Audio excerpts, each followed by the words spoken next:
Here is a number the RV industry hopes you never run. The average travel trailer costs you more to keep on the road in year 5 than it did in year 1, and the gap is not small. It is the kind of margin that makes your bank account flinch and your mechanic quietly reach for a bigger invoice pad. Everybody expects a rig to get a little needier with age. What almost nobody tells you is how steep that climb really gets, and how much of it was baked in at the factory before you ever signed a thing. The maintenance curve bends the wrong way for almost everyone. Year 1 is quiet because the warranty is doing the heavy lifting. By year 3, the sealant is failing. By year 5, the water has found the seams, the wood inside the walls has started doing what wet wood does, and you are writing checks for problems you cannot even see from the outside. That is the industry standard. That is the trap. But 4 brands broke the pattern, and their owners are in a strange position. They are paying less to maintain their rigs today than they were the year they drove off the lot.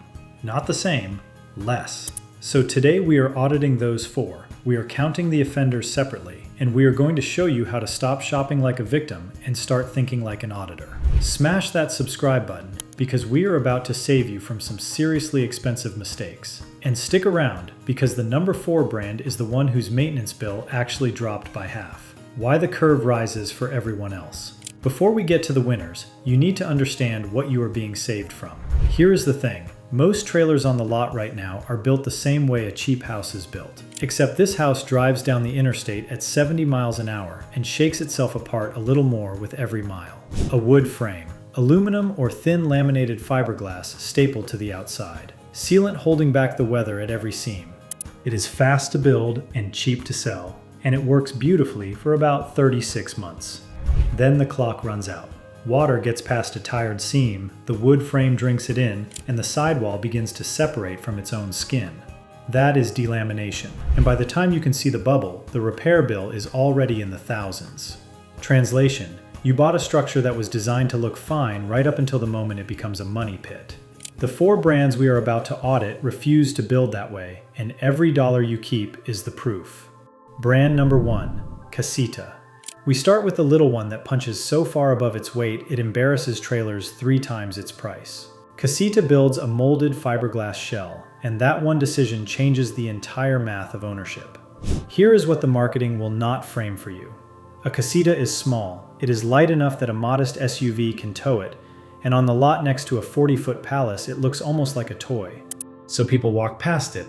That walk past is the mistake, because the reason it is small is the same reason it is cheap to own. There is almost nothing in it that can rot, and almost nothing in it that a normal person cannot fix in an afternoon. The shell is fiberglass, one piece, no wood frame drinking up water inside the walls. So the single most expensive failure in the entire RV world, delamination, is a problem a Casita owner never has. The appliances are standard, off-the-shelf units that every parts counter in the country stocks. Which means, as the trailer ages, the parts get cheaper and easier to find, not rarer and more expensive.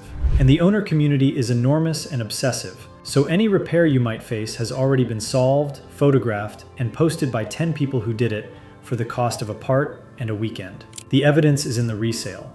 Clean, used Casitas hold their value so stubbornly they are often waitlisted because buyers who have run the numbers know exactly what they are getting. Translation: this is a rig that gets cheaper to feed as it ages, while the trailer parked next to it gets hungrier every single year. The verdict is simple. Casita built a tank that happens to be tiny, and the maintenance curve on a tank is close to flat. That is the entry-level lesson. Now let us go somewhere the roads get rough. Brand number 2, Northwood and Arctic Fox. If Casita wins on simplicity, Northwood wins on toughness, and toughness is what keeps the invoices small in the places that break lesser trailers. Northwood, the outfit behind Arctic Fox, builds for weather and terrain that would shake a mass-market rig to pieces. The frame is aluminum, the sidewalls use a composite instead of wood, and the whole thing is insulated to handle real winter, not the marketing brochure kind. Every one of those choices is a maintenance choice disguised as a comfort feature. Here's the thing about composite walls and aluminum framing. They do not rot. Water that would turn a wood-framed trailer into an expensive science experiment simply has nothing to feed on. So the owner who takes an Arctic Fox down a washboard forest road for 5 years is not quietly accumulating a delamination bill the way his neighbor is. He is putting on miles and putting away money. The evidence shows up in who buys these and why. Full-timers and boondockers, the people who actually live in their rigs and cannot afford a rig that folds, gravitate to Northwood and keep them for a decade or more. These are heavy trailers, and that weight is the sound of a manufacturer refusing to cut the structure to save a few pounds. Translation: you are paying a little more upfront for materials that refuse to become a repair bill later. The verdict is that Northwood sells you the years everyone else's warranty was hiding from you. And if you are finding this breakdown useful, hit the like button. It really helps the channel cut through the noise. Brand number 3, Oliver. If the first two brands bend the curve, Oliver flattens it into a straight line, and it does so on purpose at a price that scares off the tourists and rewards the auditors. Oliver builds a double hull trailer, 2 molded fiberglass shells, one inside the other, with the insulation and much of the plumbing and wiring sealed safely between them. There is no wood in the walls, none. The frame is box tube aluminum. When a company hands you a 5-year structural warranty, the longest in this class, it is not being generous. It is telling you it did the math and it is not worried. Here is what that construction does to your ownership costs.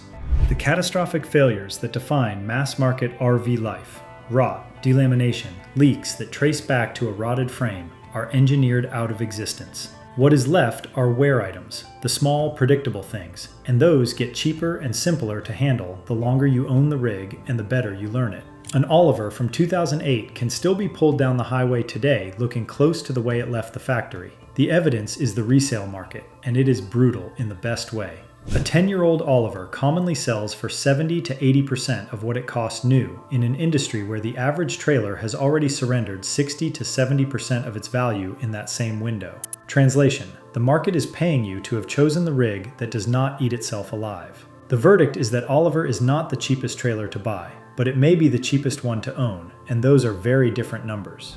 If this is already saving you from a headache, do me a favor and hit that subscribe button so you don't miss what's next, because the number 4 brand is the one whose bill actually got cut in half. Brand number 4, Airstream. You knew it was coming, and it earns the spot for a reason most people get exactly backwards. The riveted aluminum Airstream has been rolling since 1931, and the reflex take is that all that aluminum and all those rivets mean more fuss, not less. And in the first couple of years, there is some truth to that. You will chase a little sealant, you will learn where the rig likes attention. Here is the thing though, that is the peak of the curve, not the start of a climb. Once an Airstream owner is through that early break-in phase, the cost of ownership does something almost no other rig does. It falls, and for many owners, it roughly halves. 2 reasons. First, there is no wood in that shell to rot, so the single most expensive category of RV failure never arrives. Second, and this is the part the auditor cares about, Airstream has the deepest parts network and the largest, most fanatical owner community in the entire industry. Anything that can go wrong has a part on a shelf, a forum thread with photos,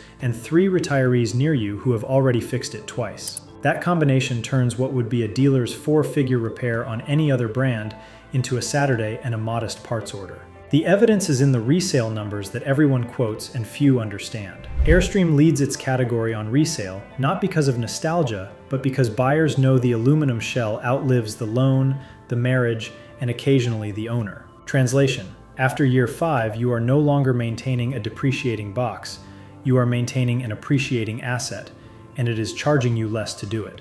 The verdict is that the brand people assume is high maintenance is quietly the one whose curve bends down the hardest. That is why it is number 1 on the list that actually matters, the list of what this costs you over 10 years. The offenders counted separately.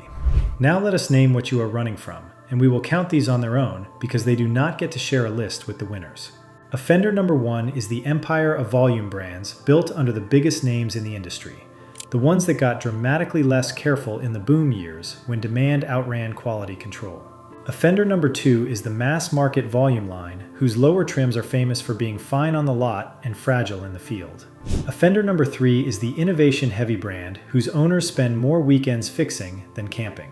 What unites all 3 is the build. Wood frame, laminated or thin skin, sealant standing between you and a 5-figure repair. Held together by hope and self-tapping screws. These are not evil companies. They are companies that optimize for the price tag you see on the lot and left the real cost for the invoice you get in year 5. The 4 brands we just audited optimized for the invoice. That is the entire difference. The auditor's takeaways. So how do you use this without memorizing 4 names? You learn to read the curve before you buy, not after. Here are the moves. First, ask what the walls are made of and refuse to be charmed by the finish. Molded fiberglass or a composite sidewall on an aluminum frame is a rig that cannot rot. Wood behind a pretty skin is a countdown. Second, check whether the appliances and components are standard off-the-shelf units. Standardized parts get cheaper with age. Proprietary parts get scarce and cruel.